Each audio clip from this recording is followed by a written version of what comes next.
తెలంగాణలో ప్రారంభం కాబోతున్న సార్ వణుకుతున్న ప్రధాన పార్టీలు దాదాపు 50 లక్షల ఓట్లు తీసేనున్న సార్. తెలంగాణలో ఎన్నికలు అయిపోయాక కూడా పార్టీలు వణికిపోతున్నాయి. ఎందుకంటే రాష్ట్రంలోని ఓటర్ల జాబితా ప్రత్యేక సవరణ ప్రోగ్రాం కింద ప్రారంభం కానుంది. ఇప్పటికే వెస్ట్ బెంగాల్, తమిళనాడు రాష్ట్రాల్లో సార్ పూర్తి చేసింది. ఎన్నికల సంఘం ఒక ప్రత్యేకమైన ప్రోగ్రాంను రూపొందించింది, national wise special intensive revise.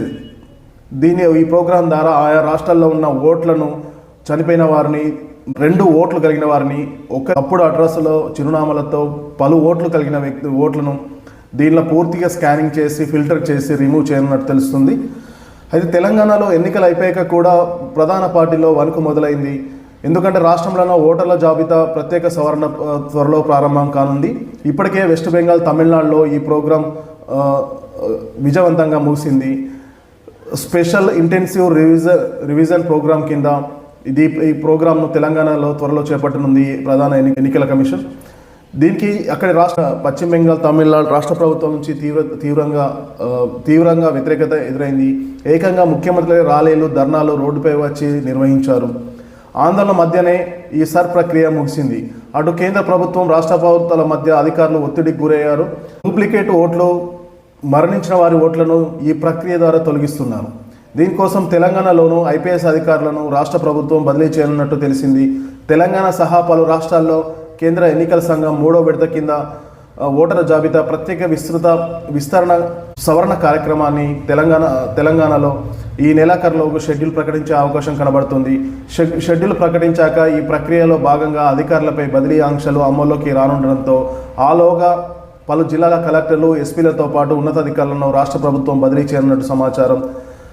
Telangana రాష్ట్రంలో 2025 సెప్టెంబర్ నాటికి 3,35,00,000 ఓటర్లు ఉన్నారని, మహిళా ఓటర్లు 1,68,00,000 కాగా పురుష ఓటర్లు 1,66,00,000 థర్డ్ జెండర్స్ 2,829 ఓట్లు ఉన్నాయని, తెలంగాణలో కూడా దాదాపుగా 50 లక్షల ఓట్లకు పైగా ఈ సర్ ప్రక్రియ ద్వారా ఎగిరిపోయే అవకాశం ఉందని, దీంతోనే ప్రభుత్వం, ముఖ్యమంత్రి, అగ్రనేతలు, ఆల్ పార్టీస్, అన్ని పార్టీలోని అగ్రనేతలు కూడా దీనిపై ఆందోళన వ్యక్తం చేస్తున్నట్టు తెలుస్తుంది.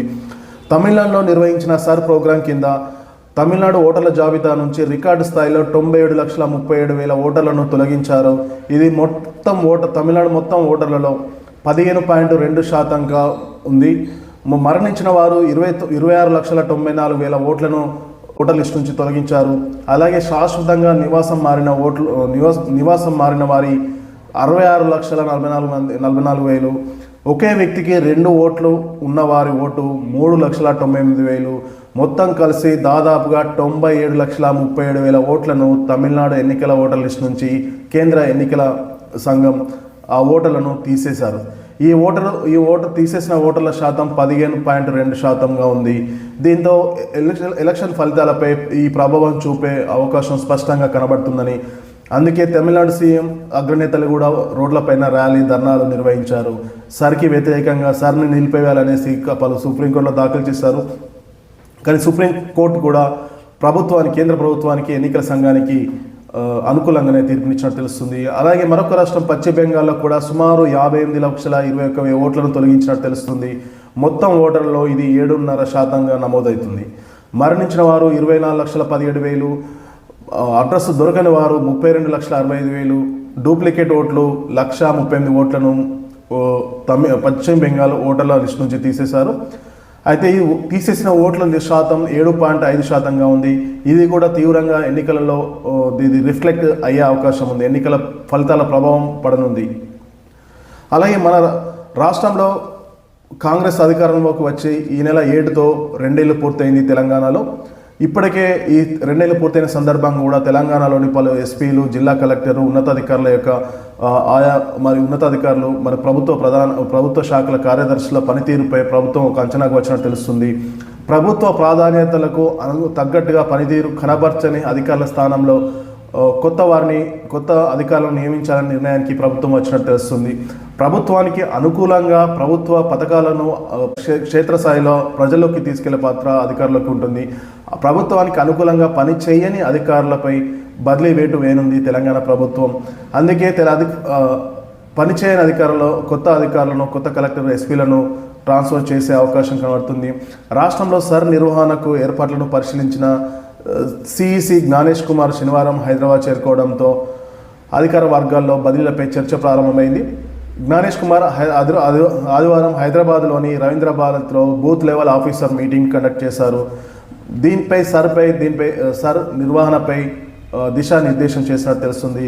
మరోవైపు రాష్ట్రంలో పంచాయతీ ఎన్నికలు ముగియడంతో తదుపరి జిల్లా పరిషత్ మండల పరిషత్ ఎన్నికలకు రాష్ట్ర ప్రభుత్వం సిద్ధమవుతుందని తెలుస్తుంది. ఈ ప్రక్రియ ముగిసే వరకు ఎన్నికల విధుల్లో పాల్గొనే అధికారులను బదిలీ చేసేందుకు అవకాశం ఉండదు. ఆలోపే ఐఏఎస్ ఐపీఎస్ ఇతర ఉన్నత అధికారులను బదిలీ చేయాలని ప్రభుత్వం భావిస్తున్నట్టు తెలుస్తుంది. ఆ మేరకు ఉత్తర్వులు కూడా జారీ అయినట్లు కూడా తెలుస్తుంది. ఇది ఇలా ఉంటే బీహార్లో రాహుల్ గాంధీ ఓటు చోరీ అనే నినాదం బీహార్లో ఎన్నికల్లో సర్ ప్రక్రియ వల్లే తాము ఓడిపోయామని ప్రతిపక్ష నేత రాహుల్ గాంధీ ఓట్ చోరీ ఆరోపణలు చేశారు. బీహార్ రాష్ట్రంలోని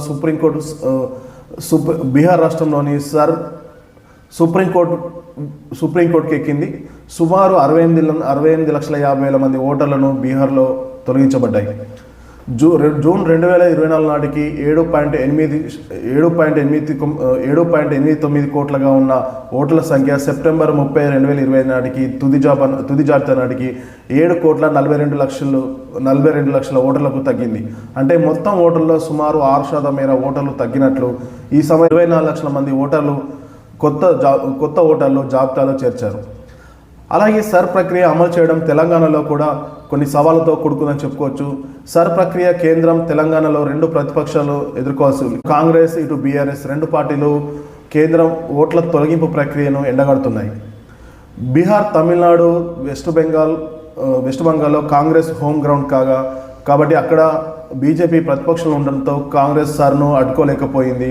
మరి తెలంగాణలో కాంగ్రెస్ పార్టీ అధికారం పార్టీ, ఇక్కడ రాహుల్ గాంధీ, రేవంత్ రెడ్డి సర్ ప్రక్రియను ఎలాంటి విధానం అవలంబిస్తారో చూడాలి. అంతేకాదు ప్రభుత్వ ఉద్యోగులు కూడా కేంద్ర రాష్ట్ర ప్రభుత్వాల మధ్య అయోమయంలో ఉన్నారు. ఎన్నికల సంఘం డ్యూటీ చేయాలా, రాష్ట్ర ప్రభుత్వానికి సహకరించాలా అనే సందేహంతో ఉన్నారు. సర్ జరిగిన రాష్ట్రాల్లో బిఎల్ఓలు ఆత్మహత్య కూడా పాల్పడ్డట్టు తెలుస్తుంది. ఇలాంటి పరిస్థితుల్లో తెలంగాణ సర్ ప్రక్రియ ఎలా ముందుకెళ్తుందనేసి అందరిలో ఉత్కంఠ ఉంది. తెలంగాణలో సర్ ప్రక్రియ ముగిస్తే సర్ ప్రక్రియ ద్వారా దాదాపు 50 లక్షల ఓట్లను ఈ ఓటర్ లిస్ట్ నుంచి తీసేయడం జరుగుతుందనేసి ఒక అంచనాకు వచ్చారు అధికార ప్రతిపక్ష పార్టీలు. దీంతో వచ్చే మండల జిల్లా పరిషత్ మున్సిపల్ ఎన్నికలపై కొంతమేర ప్రభావం పడే అవకాశం అయితే స్పష్టంగా కనబడుతుంది. అయితే దీనిపై సర్ ప్రక్రియపై రాష్ట్రంలో కాంగ్రెస్ అధికారంలో ఉంది కాబట్టి రాష్ట్ర ప్రభుత్వం ఎలా ముందుకు వెళ్తుంది అనేసిపై ఇప్పుడు అందరిలో ఉత్కంఠ నెలకొడుతుంది.